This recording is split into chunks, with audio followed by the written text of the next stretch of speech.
Si Miguel at ang kanyang takdang aralin. Si Miguel ay isang masiglang bata na mahilig maglaro. Isang araw, binigyan siya ng kanyang guro ng takdang aralin na kailangang ipasa sa susunod na linggo. Sa isip ni Miguel, Mahaba pa ang panahon. Bukas ko na lang gagawin. kinabukasan, imbes na gawin ang takdang aralin, mas pinili ni Miguel na maglaro ng video games kasama ang kanyang mga kaibigan.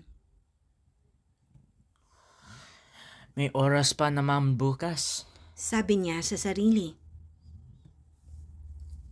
Dumating ang Sabado at napansin ni Miguel na malapit na ang araw ng pasahan.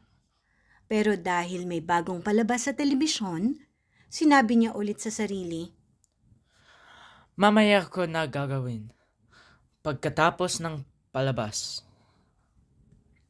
Natapos ang Sabado at Linggo, ngunit hindi pa rin nagawa ni Miguel ang kanyang takdang aralin. Lunes ng gabi, habang papalapit na ang araw ng pasahan, nagsimulang kabahan si Miguel. Bukas na ang pasahan. Kailangan ko nang gawin ito ngayon. Sabi niya.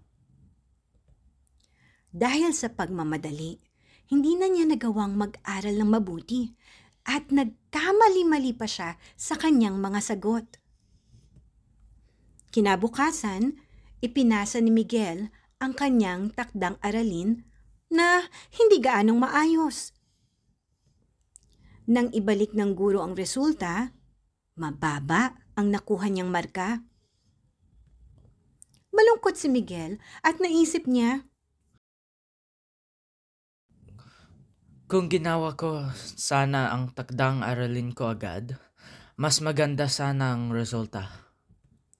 mula noon, natuto si Miguel na huwag magpatumpik-tumpik sa kanyang mga gawain.